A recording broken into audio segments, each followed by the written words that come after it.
Bible कहती है, जब हम इब्रानियों की पुस्तक 11 उसकी 10 आयत को पढ़ते हैं तो वहां लिखा, क्योंकि वह उस स्थिर नींव वाले नगर की बाट जोता था जिसका रचने वाला और बनाने वाला परमेश्वर है। बाइबल कहती है कि जब अब्राहम को यह मालूम हो गया कि मेरे बच्चा नहीं होगा, तो क्या ऐसी सोच थी उसके दिमाग में जिस सोच ने उसको ये परमेश्वर में बनाए रखने पर मजबूर कर दिया कि अब तेरे बच्चा नहीं होगा तो आगे क्या। बाइबल कहती वो उस स्थिर रहने वाले,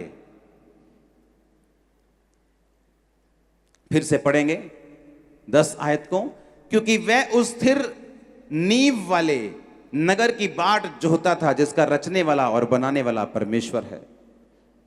बाइबल कहती है धरती और आसमान हिलाए जाएंगे। धरती पर कोई भी नगर स्थिर नींव वाला नहीं है।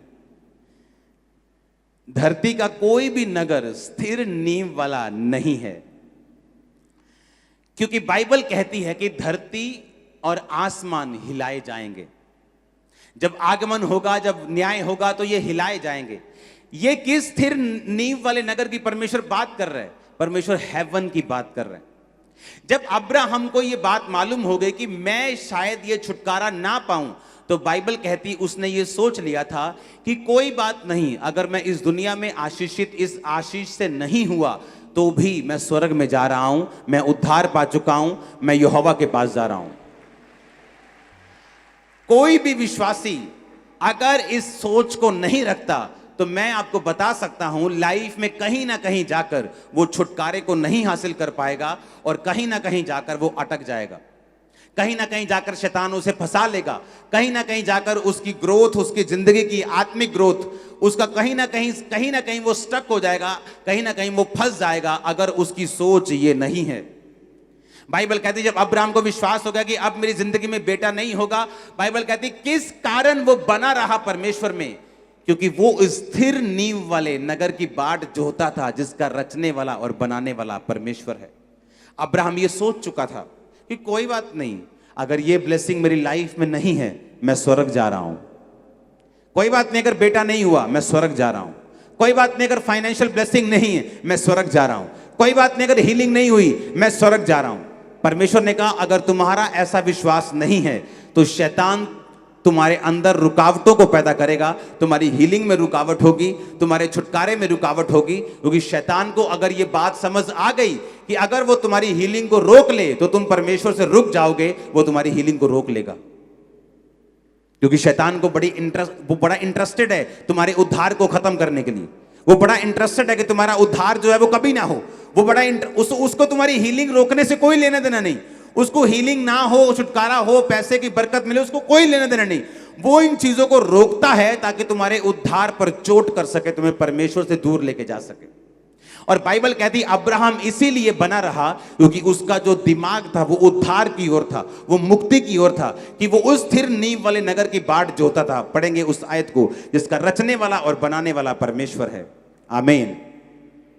मैं आपको फिर कह रहा हूं, अगली आयत में लिखा विश्वास से सारा ने बूढ़ी होने पर गर्भ धारण करने की सामर्थ पाई।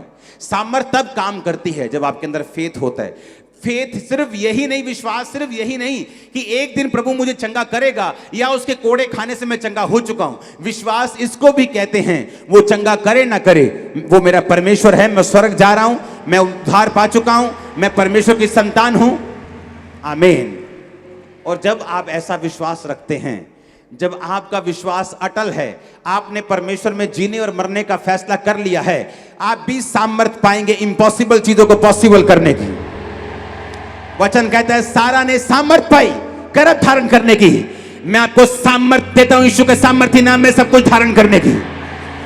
मैं अनॉइंट करता हूं आपको यीशु मसीह के सामर्थी नाम में सारा की तरह ब्लेसिंग लेने की सामर्थ को आपकी लाइफ के ऊपर रिलीज करता हूं। आमीन हो जाए बरकत तुम्हारी है चर्च। Hallelujah, hallelujah. इब्रानियों 11 उसकी 15 आयत। और जिस देश से वो निकल आए थे यदि उसकी सुधि करते तो उन्हें लौट जाने का अवसर था, परंतु वे एक उत्तम अर्थात स्वर्गीय देश के अभिलाषी हैं, इसलिए परमेश्वर उनका परमेश्वर कहलाने में उनसे शर्माता नहीं, क्योंकि उनके लिए एक नगर तैयार किया गया है। बाइबल कहती है यदि वो उस देश से जहां से निकल आए थे उसको याद करते, कितना सोना यार मैं पैग लांदा सी। हाँ, जैसे मिस्री बोलते थे ओ यार किथे ले आया तू, अं उथे क्या प्याज खाते थे, वहां पे हम लहसन खाते थे, मछलियां खाते थे, कहां जंगल में तुम मन्ना मन्ना करी जा रहे हो, रोज बोर हो गए मन्ना खा खा के हम। पुराने देश को याद करना, पुराना सिगरेट, पुराना सूटा, पुरानी पंग, पुरानी सहेली, पुराना सहेला, उसको याद करना। उसने कहा अगर तुम उन चीजों को याद करते तो उन्हें लौट जाने का अवसर होता। अगर मुझे लौटना नहीं है वापिस तो मैं याद क्यों करूंगा फिर?